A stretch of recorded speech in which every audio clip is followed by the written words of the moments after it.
नमस्ते। Okay that's it. बच्चों ने देख लिया।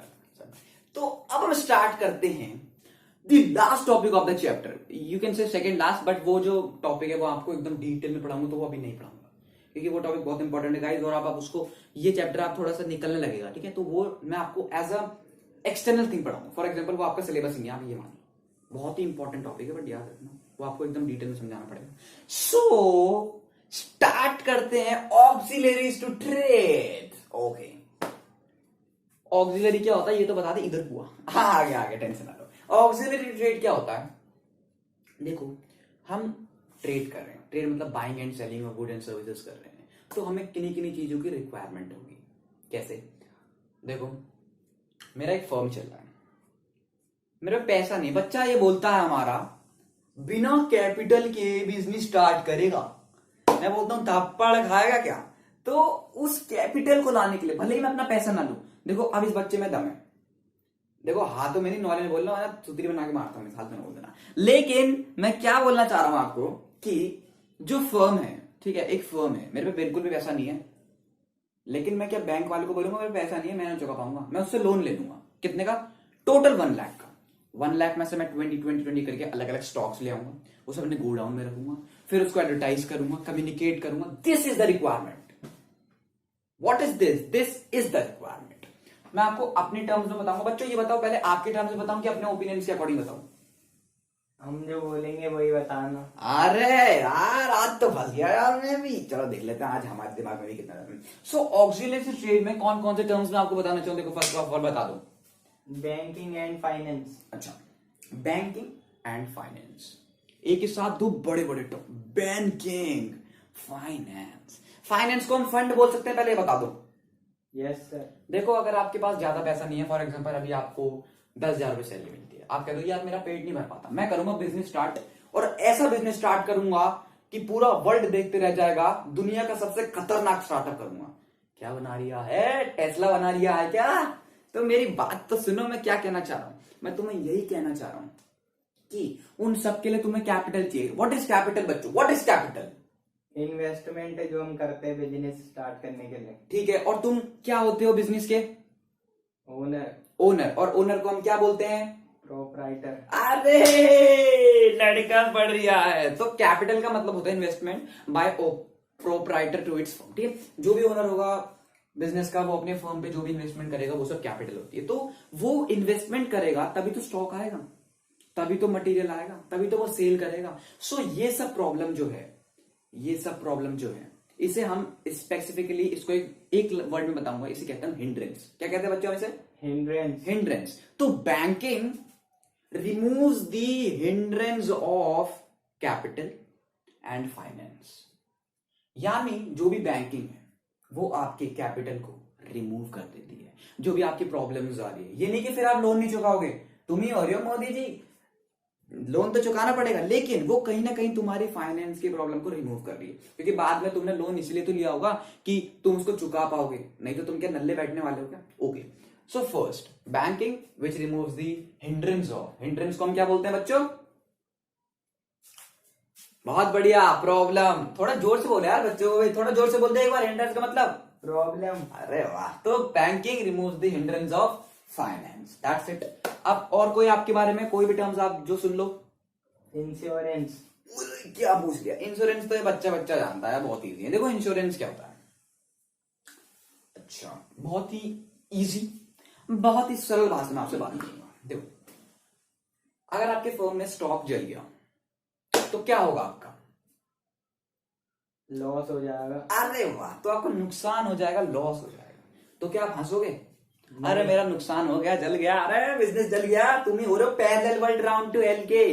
तो मेरी बात सुनो, सेकंड जो होता है इंश्योरेंस, यानी इंश्योरेंस जो होता है, इंश्योरेंस जो होता है वो भी फाइनेंस की प्रॉब्लम को रिमूव करता है। क्योंकि कभी आपका प्रोडक्ट जल गया, फॉर एग्जांपल अगर मैंने इस प्रोडक्ट का, जैसे मान लो ये एक्स प्रोडक्ट है, इसका मैंने देखो मैं आपको दिखा देता हूं, ये प्रोडक्ट है, ये है 1 लाख का, फालतू ना बोल देना, 1 लाख का प्रोडक्ट है, अभी लिया है अमेजॉन कंपनी से। तो ये प्रोडक्ट है, मैंने इसका इंश्योरेंस करवा रखा है, ठीक है, तो इंश्योरेंस कराने का फालतू ना बोल दिया, तो इंश्योरेंस करा रखा है मैंने इसका। अब ये जो इंश्योरेंस करा रखा है मैंने इसका, ये जल गया भाई, मैं शॉक में आ गया। इंश्योरेंस कंपनी को मैंने कॉल किया, hello insurance, the product of my ex product is fire, वो जल गया है, तो मैं क्या करूं? तो वो बोलेगा ठीक है मैं आता हूँ। वो इन्वेस्टिगेशन करेगा कि सच में जलाया है या फिर इसने जानबूझ के किया है। वो जल गया होगा ऑटोमेटिकली, वो समझ जाते हैं क्योंकि आजकल की टेक्नोलॉजी तो आप मेरे से ज्यादा जानते हो। सो वो इसका फॉर एग्जाम्पल अगर 1 लाख का तो 80,000 तक मेरे को देगा। देखो बहुत रेयर चांस होते हैं, बहुत रेयर चांस होते हैं जब वो टोटल 1 लाख दे, वो लगभग मेरे को 80,000 तक इंश्योरेंस प्रोवाइड करता है क्योंकि मैंने इसका इंश्योरेंस करवा रखा होगा। ठीक है, सो मैंने आपको बिजनेस सर्विसेज में पढ़ा दिया था कि अगर मैंने इंश्योरेंस करवाया है अपनी लाइफ का तो मैं जो हूं वो इंश्योर्ड हूं, यानी अश्योर्ड हूं, और सामने वाला मेरे लिए इंश्योरर है। ओके, तो ये सब मैंने बिजनेस सर्विसेज पढ़ा लिया। अगर आपको नहीं समझ आया तो मैं और अच्छे से आपको समझाऊंगा चैप्टर नंबर 4, जिसमें आपको चैप्टर नंबर 1 पढ़ा रहा हूं, क्योंकि बच्चे आ चुके हैं। अब तो हम दोबारा अपना स्टार्ट कर रहे हैं, स्टार्टअप एकदम खतरनाक बिजनेस कर रहे हैं। 50,000 रुपए ले लूंगा, फालतू ना बोल दिए। ठीक है, अब हम स्टार्ट करेंगे। क्या स्टार्ट करेंगे हम? वही तो स्टार्ट करिए। तो आज हमने इंश्योरेंस के बारे में सीख लिया। Insurance removes the hindrance of finance. Okay, so कौन कौन से ऐसे 2 टर्म्स बताए जो कि फाइनेंस के हिंड्रेंस को रिमूव करते हैं? बैंकिंग एंड फाइनेंस, हाँ, और इंश्योरेंस। That's it. तो ये 2 चीजें हमारी, आपको होपफुली आवाज आ गई होगी। अब और कोई टर्म्स आपको बताना चाहूंगा, फिर मैं अपने ओपिनियन बताऊं। ट्रांसपोर्टेशन। बहुत खतरनाक पूछ रही है। अच्छा, कोई भी फर्म है, अब मैं हूं, अब मैं या तो मैं मान लो मैं पढ़ा लिखूं, मैं क्यों पढ़ लिख रहा हूं? यहाँ ये छोटे मोटे बिजनेस खोलने के लिए, नाली वाला बनने के लिए खोल रहा हूँ क्या, पढ़ रहा हूँ क्या मैं? तो मैं क्या करूंगा, थोड़ा बड़ा बिजनेस खोलूंगा, बड़ा business.com। तो उसमें क्या होगा, उसमें मैं प्रोडक्ट दूसरों को बेचूंगा। पहले चल के जाऊंगा, अरे सब्जी ले, दूध ले, केला ले, ये बोलूंगा क्या? मैं ट्रांसपोर्ट के थ्रू से उस कस्टमर के पास उस प्रोडक्ट को एट दी स्पेसिफिक टाइम पहुंचाऊंगा। फॉर एग्जाम्पल, अगर आपके पास आपने बोला है कि 3:15 तक मेरे को अमेजोन का प्रोडक्ट चाहिए, तो 3:15 से पहले आ जाएगा। 3:15 के 1 सेकंड लेट नहीं होगा, ऐसा होना चाहिए। तो ट्रांसपोर्टेशन जो होता है वो, चलो बच्चों तुमसे एक पर्टिकुलर सवाल, ट्रांसपोर्टेशन किसकी हिंड्रेंस को रिमूव करता है? कौन सी प्रॉब्लम को रिमूव करता है? अगर हम कुछ खरीद रहे हैं, अच्छा, स्टॉक, उसकी प्रॉब्लम। हाँ, सो मतलब कहीं ना कहीं वो पहुंचाने की प्रॉब्लम को दूर कर रहा है। तो आप अमेरिका रहते हो, मैं इंडिया रहता हूं, ठीक है, तो ये दोनों क्या है? कंट्री है। और कंट्री किसके अंडर आता है? Place, location. So transportation remove the hindrance of location slash place. वो प्लेस की प्रॉब्लम को रिमूव करता है। That's it. एग्री? थोड़ा सा भी डाउट आ रहा हो तो? प्लेस कैसे हो सकता है? अच्छा, प्लेस कैसे सकता है? देखो, मैं ओनर हूं, मैं प्रोप्राइटर हूं, मेरे को सामान पहुंचाना है, यानी the transfer of product from this place to that place. इस जगह से उस जगह तक पहुंचाना, वो ट्रांसपोर्टेशन का काम होता है। एग्री? थोड़ा भी डाउट और? नया टॉपिक है, ठीक है। अगला, वेयर हाउसिंग। और घर बना रहा हूं मैं अभी। देखो, वेयर हाउसिंग क्या होता है? वेयर हाउसिंग का अगर मैं सिंपल भाषा में बोलूं ना, गोडाउन। सो वेयर हाउसिंग क्या होता है? अब बताओ, 1 लाख का स्टॉक खरीद दिया, कहां रखूंगा? हाथ में, पैर में, किधर रखूंगा? गोडाउन में रखूंगा, और गोडाउन को हम वेयर हाउसिंग कहते हैं। सो वो किसकी प्रॉब्लम को रिमूव कर रहा है? हाँ बताओ।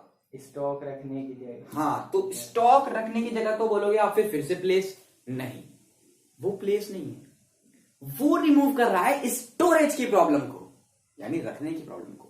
सो warehousing removes the hindrance of storage, कि आप उसको वहां रख पाओ। ये नहीं कि मैं हाथ में डोलता फिरूं, ये दूध ले, केला ले, तो ये सब नहीं, स्टोरेज की प्रॉब्लम को रिमूव कर रहा है वो। एक गोडाउन में आप प्रोडक्ट रखने के लिए तो गोडाउन बनाते हो, सोने के लिए थोड़ी ना बनाते हो। तो ये सब, इसमें थोड़ा नया टॉपिक है, डाउट? No sir. ठीक है, अगले कोई टर्म्स में आपको बताना चाहूँ?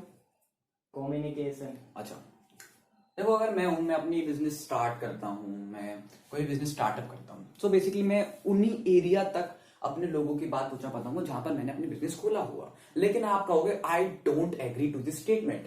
Amazon कंपनी अमेरिका में है, उसका पहुंच पूरी वर्ल्ड तक है, जबकि वो जहां लोकेट है वहां के लोगों से ज्यादा, जहां जितने लोगों को उस लोकेशन के बारे में पता है, उससे 10 गुना ज्यादा लोगों को Amazon के बारे में पता है। समझे?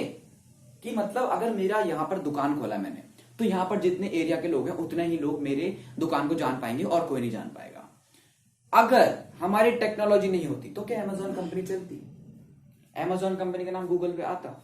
This is the because of communication, this is because of communication. Because communication जो है, कम्युनिकेशन लोगों से कम्युनिकेट करवा करवा के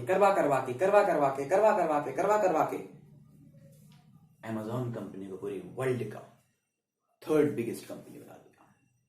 देखो दुनिया की सबसे ज्यादा नेटवर्थ वाली कंपनी में आपको एक एक्सटर्नल उसके बता देता हूं, Walmart $708 billion, Apple $458 billion, Amazon $398 billion उनकी नेटवर्थ है। क्या आपको पता है कि जो जेफ बेजोस हैं, अगर वो अभी काम करना बंद करते हैं तो उनको उनका पैसा खर्च करने के लिए 301 साल लग जाएंगे, ऑलमोस्ट 301 ईयर्स। क्या कोई इंसान इतने तक जीवित रह सकता है? नो। सो ये तब भी वो काम करता है क्योंकि he wants to develop our earth, he wants to develop technology morely, वो ज्यादा और डेवलप करना चाहता है। एलॉन मस्क एकदम पागल बंदा है। इस पे आपको वीडियो चाहिए तो जल्दी बता दो, स्टडीज पे मैं इस पे इतनी खतरनाक वीडियो बना पाऊंगा, मेरे पे इतने सारे इनके पास पॉइंट्स है। और आपको एडिटिंग करके चाहिए कि इधर की साइड कैमरा आ जाए, इधर की साइड खुद ही एलॉन मस्क आ जाए, मेरे बगल में खड़ा हो जाए इतूसा, तो वो सब मैं आपको कमेंट करके बता दीजिएगा, एकदम पर्टिकुलर आपके लिए वीडियो बना दूंगा। देखो लंबी हो चुकी है वीडियो। तो और कोई डाउट आपको, और कोई टर्म्स में आपको बताना चाहूँ तो एडवर्टाइजिंग। अरे एडवर्टाइजिंग क्या? एडवर्टाइजिंग मतलब एडवर्टाइजमेंट करना, यानी मैं एक पर्टिकुलर अपना बिजनेस का, देखो कोई भी ट्यूशन वाला होता है वो अपना एक पेज बना लेता है कि new Pragati classes, extra mind tutorial, etcetera etcetera. तो ये सब जो ट्यूटोरियल्स हैं, ये सब जो सैंड ट्यूटोरियल्स, ये सब अपने पेज बना लेते हैं, बोर्ड बना लेते हैं, उसके बाद वो एडवर्टाइजमेंट करते हैं। जैसे कि आप जब सब जानते हैं सोशल प्लेटफॉर्म आजकल बहुत दीवाना हो रखा है। सोशल प्लेटफॉर्म में क्या होता है, सोशल प्लेटफॉर्म में एक जगह से पूरे वर्ल्ड तक बात पहुंच जाती है और फिर वो आपको वायरल कर देती है। अगर आपको उनको अच्छी लगती है तो वायरल कर देती है, दूसरों को शेयर करती है। नहीं अच्छी लगती, जैसे कि अगर आपको वीडियो अच्छी लगी तो आप शेयर करोगे, नहीं अच्छी लगेगी तो डिसलाइक कर दोगे, that's it. So what is this? This is social platform. तो यही एडवर्टाइजिंग, जो एडवर्टाइजिंग भी किसी न किसी तरीके से बिजनेस को हेल्प करती है ग्रोथ करने के लिए, ठीक है। तो advertising removes the problem of disgrowth, यानी वो उसकी ग्रोथ बढ़ाती है, उसकी ज्यादा नेटवर्क बनाती है। तो ये सब ऑक्सिलरी ट्रेड में बिल्कुल नया टॉपिक है। कोई भी प्रॉब्लम अगर आपको आती हो, कोई भी चीज नहीं समझाए तो पूछ लो, अगली बार नहीं समझाएंगे, बता दो। एग्री? चलो ठीक है। सो आज का टॉपिक खत्म करते हैं। और आपको अगर एलॉन मस्क, जेफ बेजोस और भी बहुत सारे जैसे गूगल के सीईओ हैं, इन सब के बारे में, जो कि इंडियन ही है, इन सब के बारे में और वीडियो चाहिए एकदम एडिटिंग के साथ, या फिर सिर्फ मेरी आवाज ही सुनना चाहते हैं, तो फिर एक कमेंट जरूर छोड़िएगा, क्योंकि कमेंट जो है वो जरूर छोड़िएगा।